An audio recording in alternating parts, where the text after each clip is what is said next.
বন্ধুগণ, একটু ভাবুন তো, একটি জনাকীর্ণ রেলওয়ে স্টেশনে এক ছোট্ট মেয়ে মাটিতে বসে আছে। তার হাতে একটি পলিশের টিন। তার নিষ্পাপ চোখ আর ছেঁড়া পুরনো চটিজুতো পরা পা সে প্রতিটি পথচারীর কাছে অনুনয় করে চলেছে, স্যার, জুতো পালিশ করিয়ে নিন, মাত্র ৫ টাকা লাগবে। কিন্তু মানুষজন তার দিকে এমনভাবে তাকাচ্ছে যেন সে মানুষ নয়, বরং একটি বোঝা। কেউ তাকে বকা দিচ্ছে, কেউ বা তার কথা উপেক্ষা করে এগিয়ে যাচ্ছে। তবুও মেয়েটি প্রতিটা প্রত্যাখ্যানের পরও হাসার চেষ্টা করে। একদিন সেই স্টেশনে স্যুট পরা এক ধনী ব্যক্তি তার ফরচুনার গাড়ি থেকে নামলেন। তাকে দেখে মেয়েটি ভাবল, উনি নিশ্চয়ই বড়লোক, যদি ওর জুতো পালিশ করতে পারি তবে ভালো টাকা পাব। এই ভেবে সে এগিয়ে গিয়ে বলল, স্যার, আপনার জুতো কি পালিশ করে দেব, মাত্র ৫ টাকা। লোকটি অবাক হয়ে তার দিকে তাকিয়ে বললেন, বেটি, তুমি? তারপর তিনি মেয়েটিকে জড়িয়ে ধরে কাঁদতে শুরু করলেন। হ্যাঁ বন্ধুগণ, এই মেয়েটি তারই নিজের মেয়ে। কিন্তু বন্ধুগণ, মেয়েটি তার বাবাকে চিনতে পারেনি, বরং ভয়ে ভয়ে বলল, আমি যদি আপনার সাথে যাই আর আপনি যদি মিথ্যাবাদী হন, যদি আমাকে বিক্রি করে দেন, তবে আমি কোথায় যাব? এরপর যা ঘটল তা আপনাদের চোখে জল এনে দেবে। বন্ধুগণ, এই মেয়েটি সেই লোকটির মেয়ে হল কিভাবে, তা জানতে হলে ভিডিওটি শেষ পর্যন্ত দেখতে থাকুন। তবে বন্ধুগণ, ভিডিওটি এগিয়ে নিয়ে যাওয়ার আগে একটি ছোট্ট অনুরোধ, এই ভিডিওটিতে একটি লাইক দিন এবং আমাদের চ্যানেলটি সাবস্ক্রাইব করুন। পরিচয় পর্ব। তখন সন্ধে হয়েছে আর রেলওয়ে স্টেশন ছিল উপচে পড়া ভিড়ে ঠাসা। ট্রেনের হুইসেলের আওয়াজ, চায়ের দোকানের কোলাহল, কুলিদের ছোটাছুটি, সব মিলিয়ে এক উৎসবের বিশৃঙ্খলা। সেই ভিড়ের মাঝে ৩ নম্বর প্ল্যাটফর্মে মাটিতে বসেছিল এক ছোট্ট মেয়ে। তার হাতে ছিল পালিশের টিন আর ব্রাশ। ছেঁড়া পুরনো পোশাক, খালি পা আর ধুলো মাখা মুখ। তবুও সে হাসছিল। সে প্রতিটা পথচারীকে বলছিল, স্যার, জুতো পালিশ করে নিন, মাত্র ৫ টাকা লাগবে। কেউ তাকে এড়িয়ে যাচ্ছিল, কেউ বা বকা দিয়ে তাড়িয়ে দিচ্ছিল। তবে দু-একজন তার নিষ্পাপ মুখ দেখে দয়াপরবশ হয়ে ২ টাকা ছুড়ে দিত। মেয়েটির নাম ছিল সোনু। তার আসল নাম কি বা সে কোথা থেকে এসেছে তা কেউ জানত না। এই স্টেশনই তার ঘর, মেঝে তার বিছানা আর আকাশ তার ছাদ। সকাল থেকে গভীর রাত পর্যন্ত একটানা কাজ করত সোনু। কখনো কখনো সারাদিনে মাত্র ৫ বা ১০ টাকা আয় হতো তার। সেই টাকা দিয়ে সে স্টেশনের বাইরে থাকা একটি ঠেলাগাড়ি থেকে বাসি পাউরুটি বা ঠান্ডা সিঙারা কিনত। সেটুকুই তার জন্য যথেষ্ট ছিল, কারণ তার জন্য রান্না করার মতো কোনো মা ছিল না বা তার দেখভাল করার মতো কোনো বাবাও ছিল না। যখন কেউ তাকে জিজ্ঞাসা করত, বেটি, তোমার বাড়ি কোথায়, সোনু শুধু একটিই উত্তর দিত, আমার মনে নেই। তার কেবল মনে ছিল যে সে খুব ছোট ছিল যখন কাঁদতে কাঁদতে এই স্টেশনে এসে পড়েছিল। প্রতি রাতে ট্রেনগুলো যখন ধীরে ধীরে খালি হয়ে যেত এবং স্টেশন শান্ত হয়ে আসত, তখন সোনু এক কোণে গুটিয়ে শুয়ে পড়ত। প্রায়শই আকাশের দিকে তাকিয়ে সে ফিসফিস করে বলত, মা, বাবা, তোমরা কোথায়, আমি একা। কিন্তু তার নিষ্পাপ কথার উত্তর দিত শুধু ট্রেনের বাঁশি। স্মৃতিতে আনায়া। বন্ধুগণ, সেই একই শহরে তার বাংলোতে থাকতেন কোটিপতি অরুণ মালহোত্রা। নিজের বাংলোতে বসে অরুণ প্রতিদিন একটি পুরনো ছবি হাতে নিয়ে থাকতেন, একটি ছোট্ট মেয়ের ছবি। সেই ছবির দিকে তাকালেই তার চোখে জল আসত প্রতিদিন। সেই ছবিটি ছিল তার হারিয়ে যাওয়া মেয়ে আনায়ার। বহু বছর আগে এক বৃষ্টির রাতে অরুণ এবং তার স্ত্রী সমীরা তাদের মেয়েকে চিরতরে হারিয়েছিলেন। অরুণের কাছে এখন সম্পদ আর খ্যাতি সবই ছিল, কিন্তু তার মন ছিল শূন্য। প্রতি রাতে তিনি ভগবানের কাছে প্রার্থনা করতেন, হে ভগবান, আমার মেয়েকে আমার কাছে ফিরিয়ে দাও। স্টেশনে পুনর্মিলন। পরের দিন সকালে স্টেশন যথারীতি ভিড়ে ঠাসা ছিল। সোনু তার ছোট হাতে পালিশের টিন নিয়ে যাত্রীদের জুতোয় পালিশ করে দিচ্ছিল। তার মুখে ক্লান্তির ছাপ স্পষ্ট, তবে চোখে ছিল একই জেদ। যদি আজ একটু বেশি রোজগার করতে পারি তবে পেট ভরে খেতে পাব। ঠিক তখনই স্টেশনে এসে দাঁড়াল একটি লম্বা কালো গাড়ি। গাড়ি থেকে নামলেন শহরের বিখ্যাত শিল্পপতি অরুণ মালহোত্রা। আশেপাশের লোকজন ফিসফিস করতে লাগল, দেখো, মালহোত্রা সাহেব এসেছেন। অরুণ একটি মিটিংয়ের জন্য সেখানে এসেছিলেন, কিন্তু প্ল্যাটফর্মে পা রাখতেই তার চোখ পড়ল সেই ছোট্ট মেয়েটির দিকে। অরুণ ভাবলেন, এই সেই মেয়েটি। ধুলোমাখা মুখ, উস্কো খুস্কো চুল, ছেঁড়া পোশাক। কিন্তু তার চোখের মধ্যে এমন কিছু ছিল যা তার হৃৎস্পন্দন থামিয়ে দিল। মেয়েটি তার কাছে এগিয়ে এসে এক নিষ্পাপ ভঙ্গিতে বলল, স্যার, জুতো পালিশ করে দেব, মাত্র 5 টাকা। অরুণ প্রথমে চমকে গেলেন, তারপর ঝুঁকে পড়ে তার মুখের দিকে মনোযোগ দিয়ে তাকালেন। তার মন যেন বলে উঠল, এই চোখ দুটো আমি কোথাও দেখেছি। সেই নিষ্পাপ অভিব্যক্তি ঠিক যেন আনায়ার মতো। কিন্তু তিনি তখনই নিজেকে থামালেন। না, এটা কিভাবে সম্ভব? আমার মেয়ে তো বহু বছর আগে হারিয়ে গেছে। অরুণ তাকে জিজ্ঞাসা করলেন, বেটি, তুমি এই কাজ কেন করছো? তোমার মা বাবা কোথায়?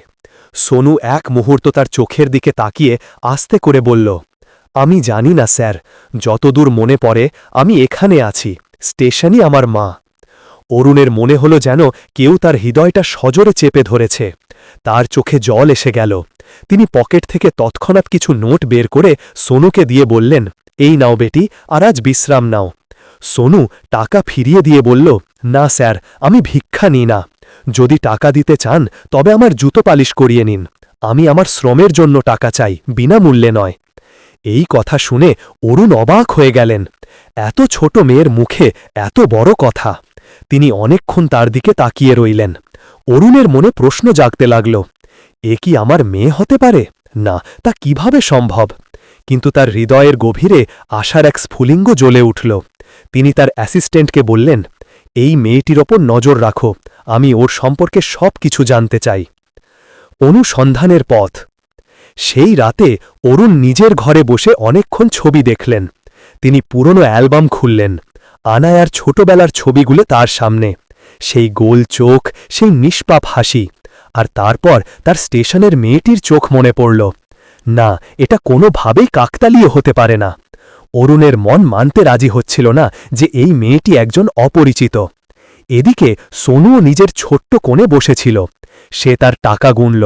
সেদিন সে মাত্র 30 টাকা আয় করেছিল। তার অর্ধেক সে খাবারের জন্য খরচ করল, আর বাকিটা একটি পুরনো টিনে রেখে দিল, যেখানে সে প্রতিদিন একটু একটু করে বাঁচাত। তার স্বপ্ন ছিল, একদিন আমি পড়াশোনা করব এবং বড় কিছু হব। কিন্তু সে কি জানত যে তার আসল পরিচয় আরও কত বড়? কয়েকদিন পর অরুণ আবার স্টেশনে ফিরে এলেন। মেয়েটি আবারও সেখানে মানুষের জুতোয় পালিশ করছে। এবার অরুণ তার জুতো এগিয়ে দিলেন। সোনু ঝুঁকে পড়ে পালিশ করা শুরু করল। অরুণ তাকে খুব কাছ থেকে দেখলেন।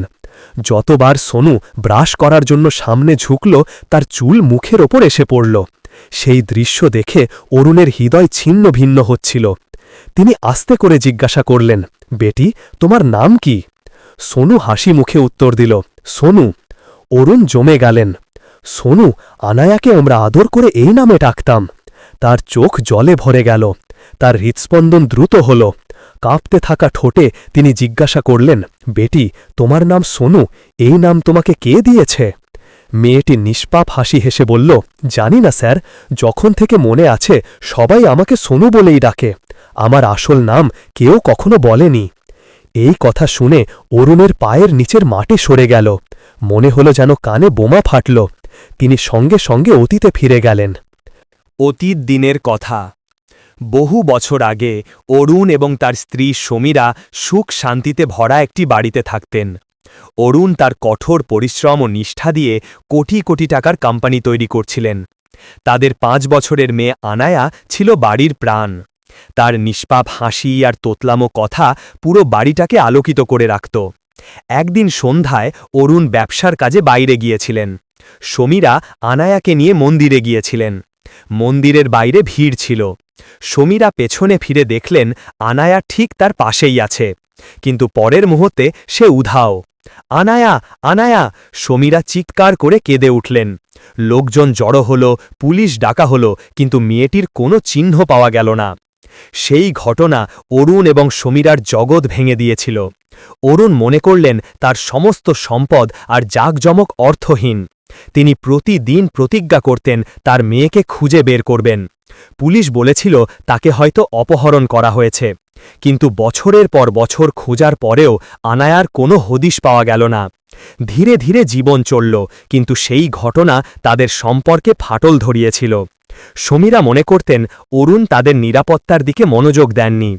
অরুণ মনে করতেন ঈশ্বর তাদের প্রতি অবিচার করেছেন। এই দ্বন্দ্বের মধ্যে তারা একে অপরের থেকে দূরে সরে গিয়েছিলেন। প্রমাণ এবং প্রত্যাশা। অরুণের চোখ থেকে জল আর থামছিল না। কাঁপতে থাকা হাতে তিনি মেয়েটির মুখ ধরলেন। বেটি, তোমার কি কোনো পুরনো ছবি আছে, কোনো স্মৃতি, কোনো চিহ্ন? মেয়েটি মাথা নিচু করল। স্যার, আমার কিছুই নেই, শুধু এই নূপুরটি। এটা ছোটবেলা থেকেই আমার পায়ে আছে, কেউ কখনো এটা খোলেনি। অরুণ সঙ্গে সঙ্গে তার পায়ের দিকে তাকালেন। তার চোখ যেই এর ওপর পড়ল, তার হৃৎস্পন্দন থেমে গেল। এটাই সেই রূপার নূপুর যা তিনি নিজের হাতে বানিয়ে আনায়ার প্রথম জন্মদিনে তার পায়ে পরিয়ে দিয়েছিলেন।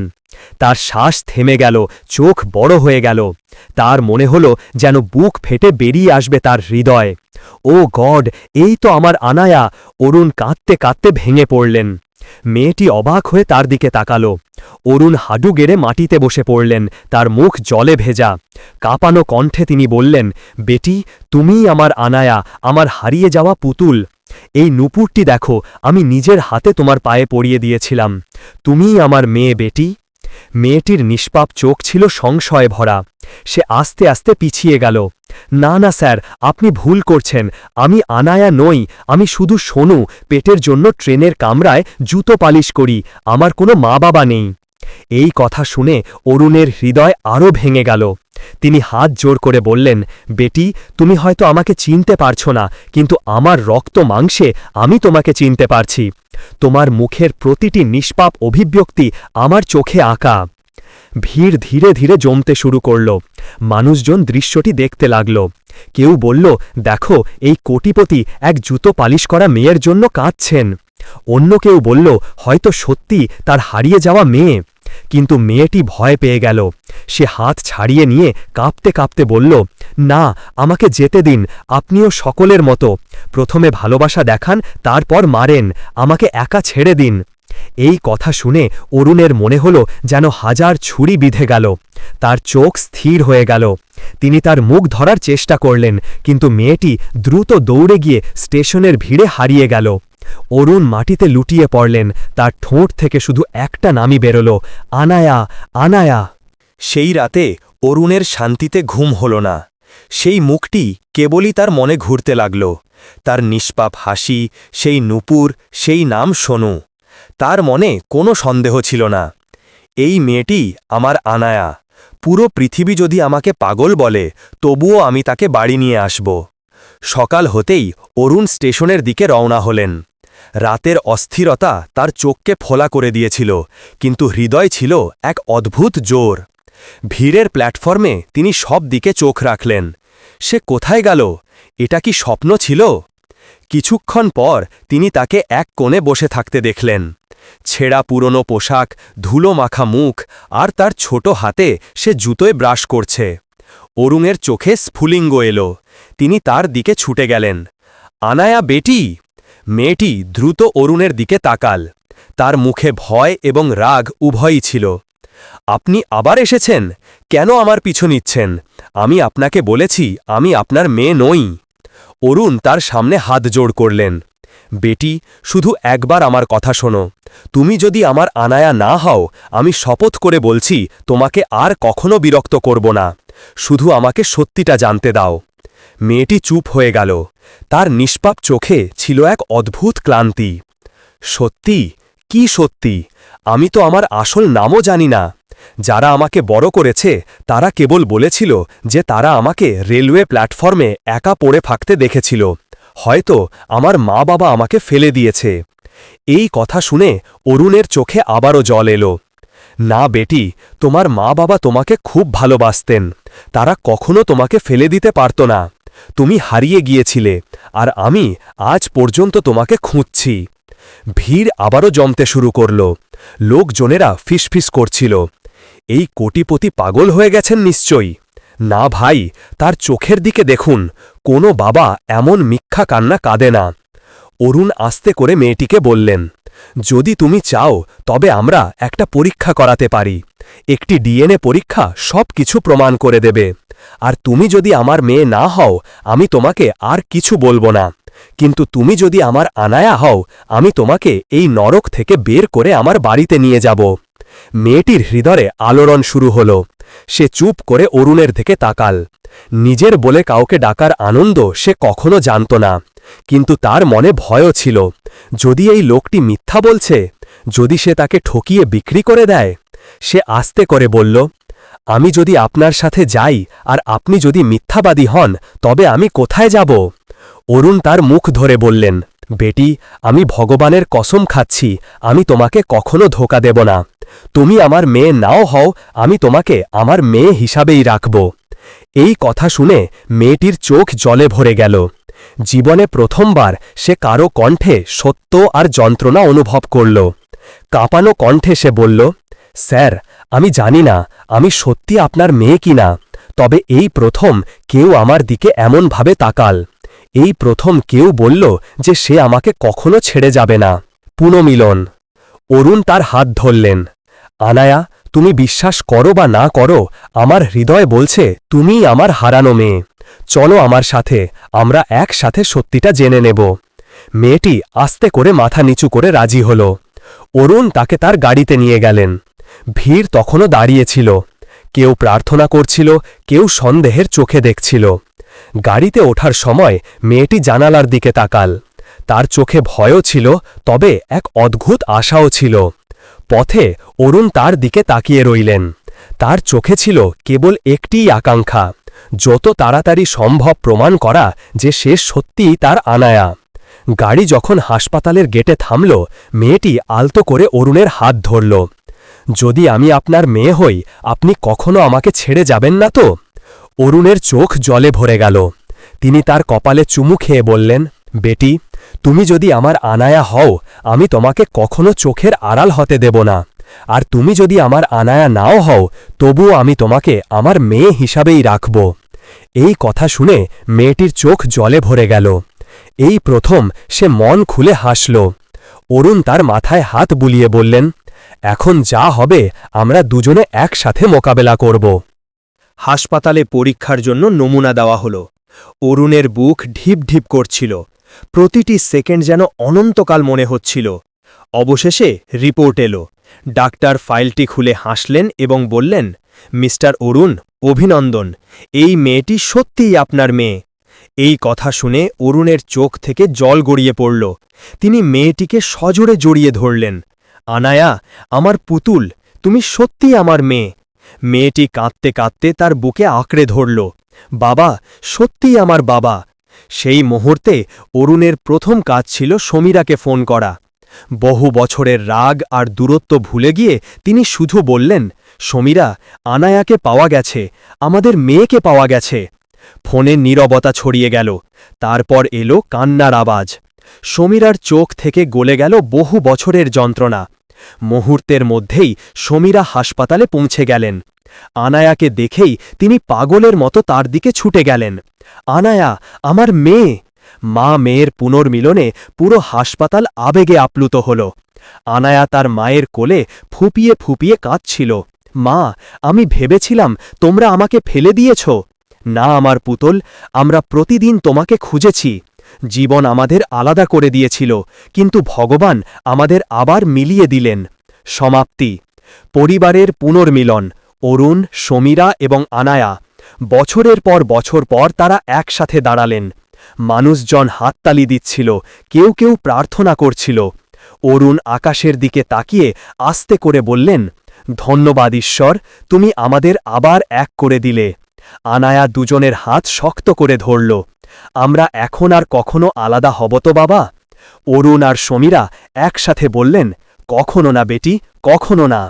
কখনো কখনো জীবন আমাদের পরীক্ষা করে, বিচ্ছেদের মাধ্যমে আমাদের আহত করে, কিন্তু আসল ভালোবাসা এবং পারিবারিক বন্ধন যতটাই ভাঙা হোক না কেন, সময়ের সাথে সাথে তা আবার জোড়া লাগে। অরুণ, সমীরা এবং আনায়ার এই গল্প প্রমাণ করে যে রক্তের টান আর হৃদয়ের ভালোবাসা যে কোনো দূরত্ব বা ভুল বোঝাবুঝির চেয়ে অনেক বড়। বন্ধুগণ, গল্পটি ভালো লাগলে দয়া করে ভিডিওটিতে একটি লাইক দিন আর কমেন্ট করে জানান আপনি ভারতের কোন অংশ থেকে এই ভিডিওটি